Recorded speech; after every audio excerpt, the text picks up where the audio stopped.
Hello, Gabriel here. We're still in step 3, analyzing the survey results. And now we're going to have a closer look at the dashboard. We're going to use the dashboard to actually interpret the survey results. So what do we mean by interpret? We mean that we want to give meaning to these numbers and to these graphs. We want to make sense out of these statistics. So let's say that you are the leader of a team, and you see that the leadership score in your team is 4. Is that high? Is that low? Should you be worried or should you be happy? So is it an issue that you would need to address with your team? Well, first of all, as you might remember from the previous videos, you don't just want to stick with that number 4. It's an average. What you want to do is look at the distribution of answers in the bar graph, and to see, where that actually comes from. But let's say you've done that and you're still puzzled. What next? And this begs the question, how much is a good score? Well, everything's relative, and you need to compare that score with the score that you actually expected. Did you assume you would get a 4? Did you assume that you're a good enough listener, that you understand people well enough, and that you know how to encourage your team members, and that merits a 4 or maybe even a 5? Are you disappointed? Do you feel you deserve a 5? Well, what are the assumptions that you're making? And this is where it's really important to reflect on the score that you think you will get before you look at the results. You also need to look at the shape of the radargrams, not just the leadership one, but the other 3 radargrams from your survey. And try to relate that 4 with other scores, say in autonomy and belonging and competence, or in the different motivational outcomes.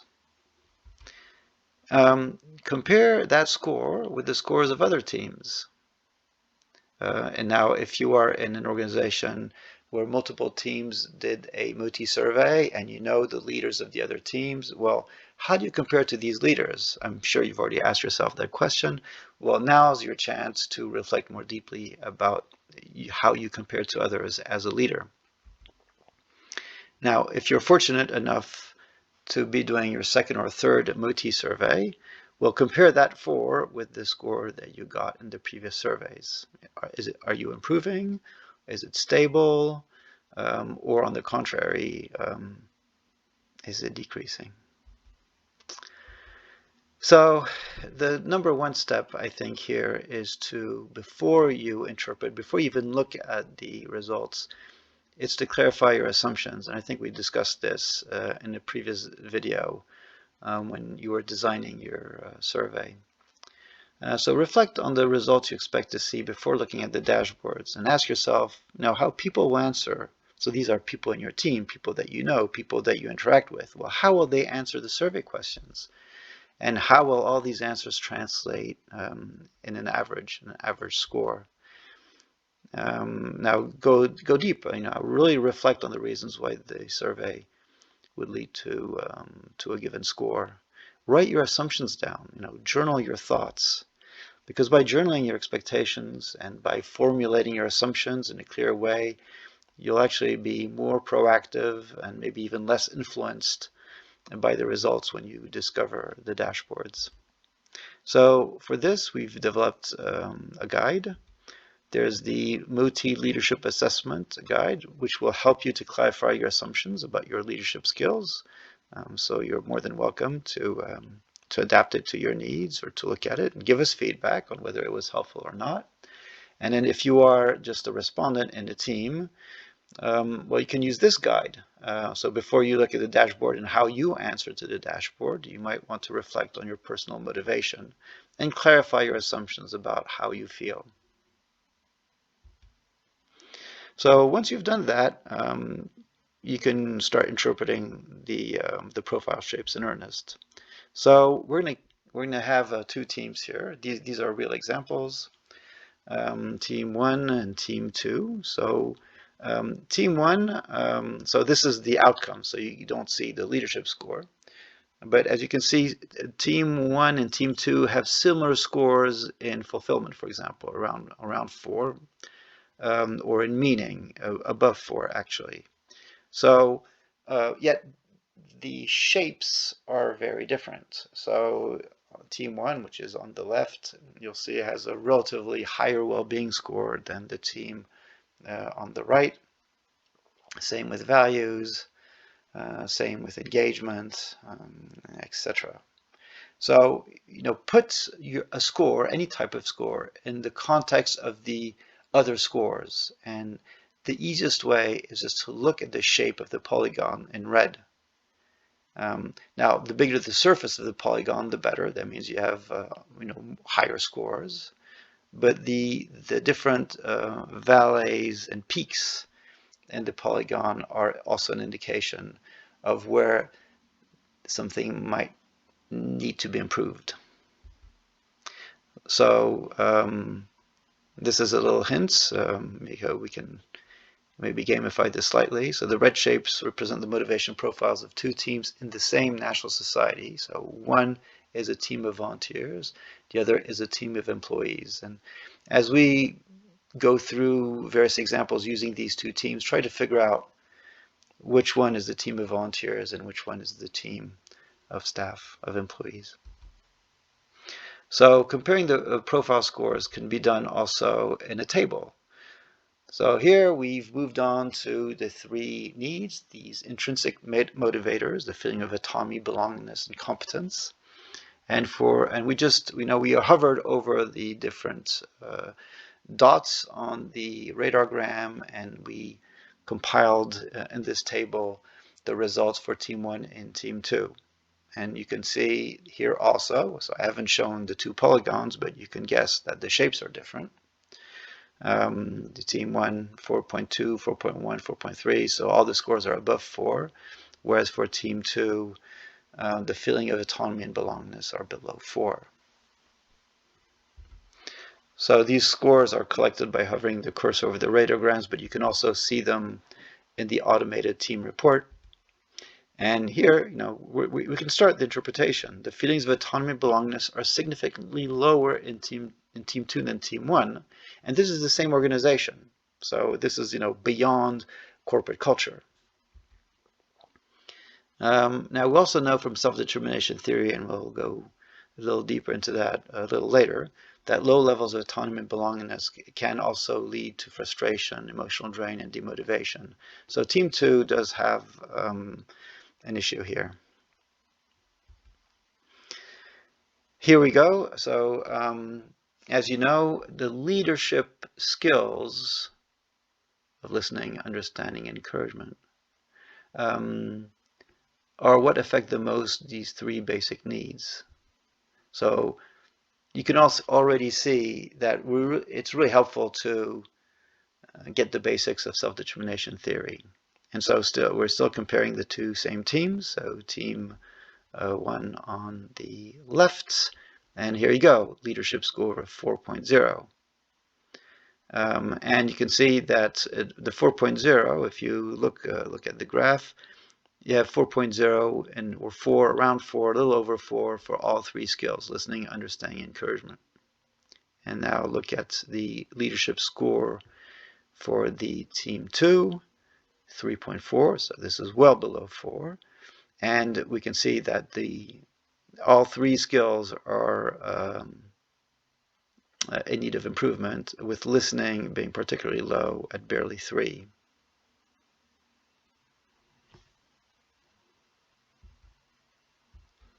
So don't jump to conclusions just yet.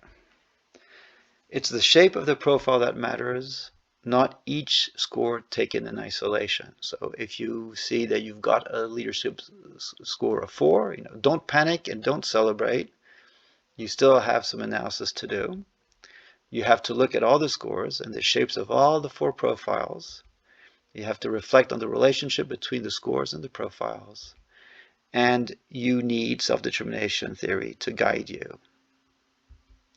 So how to do this? The simplest is to ask yourself each time you see survey results, go to the basic of self-determination theory and ask yourself which of the 3 psychological needs are being met. Which one or which ones are not being met? Why are they not being met? And for that, you can go into the leadership skills of the supervisor. How does these 3 needs, met or not met, affect motivation? All motivational outcomes, including well-being.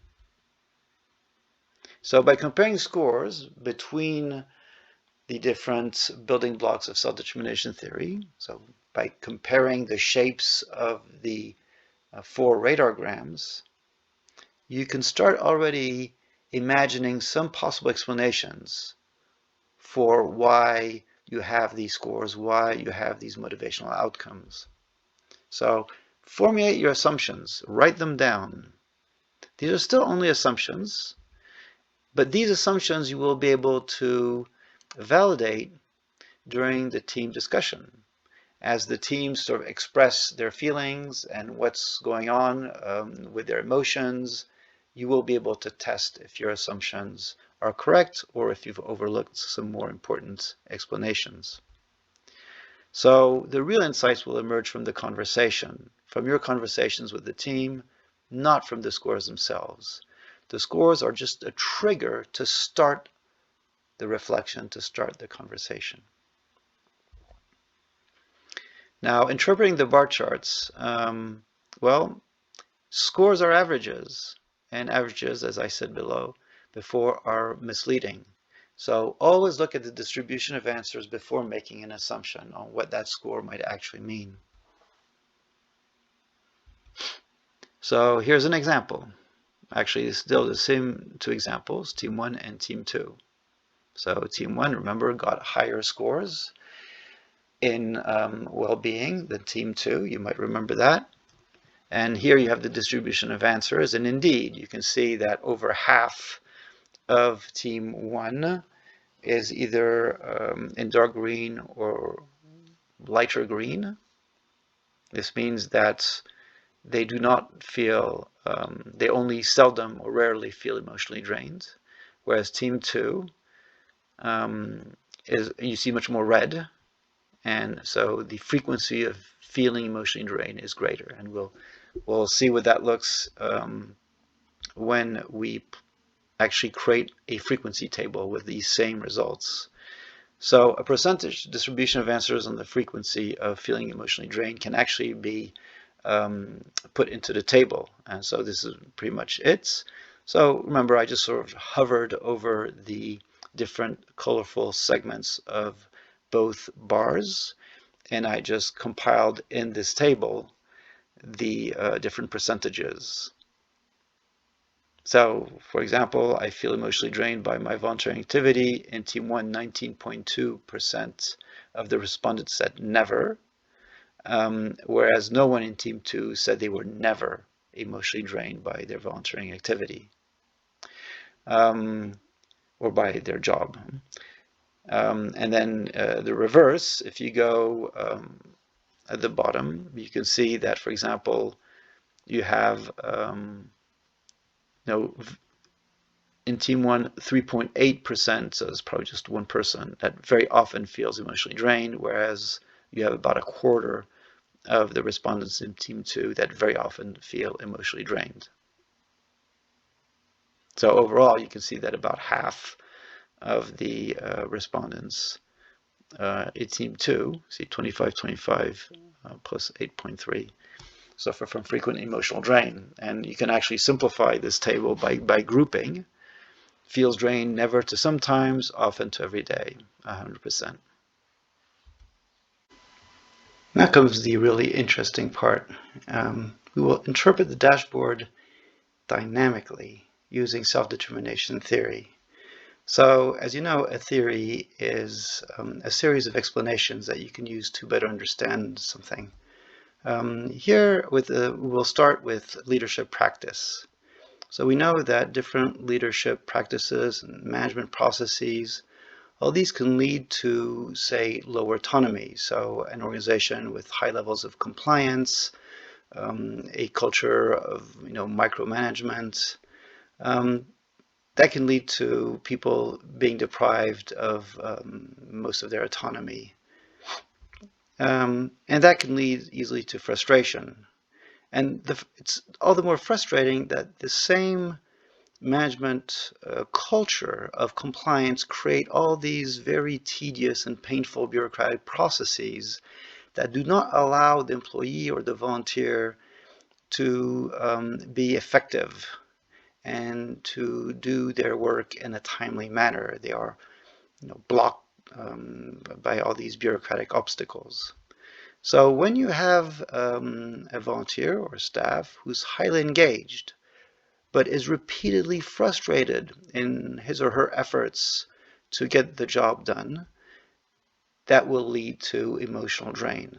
And so if the more these reasons to be frustrated are repeated, the more often they happen, the more often you would be emotionally drained. So emotionally drained is really taxing in terms of energy. You waste a lot of energy uselessly, but on top of that, it requires more energy to get something done, and you will feel a definite decrease in your well-being. You won't be as thriving. You won't be as energetic. Your performance will decrease, and because your performance decreases, you are less fulfilled by your work.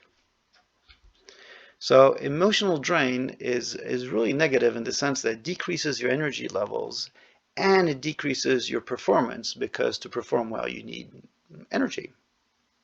And that in turn decreases your sense of fulfillment. So what happens then to engagement? Well, a staff or an employee in that situation really has two options. They can maintain a high level of engagement by coping, and we call that resilience sometimes, but more often it's sort of denial or becoming even a greater workaholic and seeking solace in this idea that they are sacrificing their lives for a greater cause despite the obstacles that are put in front of them.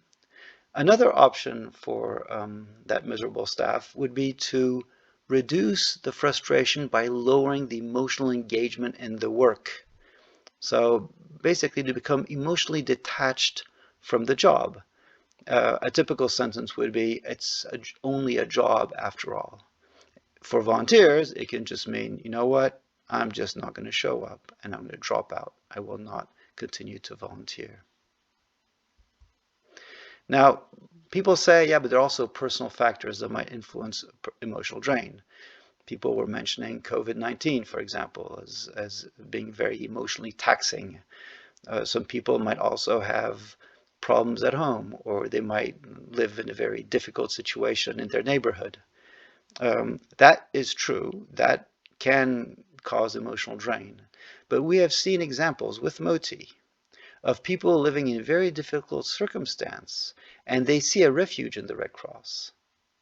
The Red Cross is actually a place where they can actually feel safer, and it's a place where they can give their life more meaning. And so it is a source of motivation. So if the conditions are right, even for somebody who has a lot of reasons to suffer, the Red Cross with proper leadership and a good management culture can actually alleviate the emotional drain that some people might be feeling at home. So let me just state one point.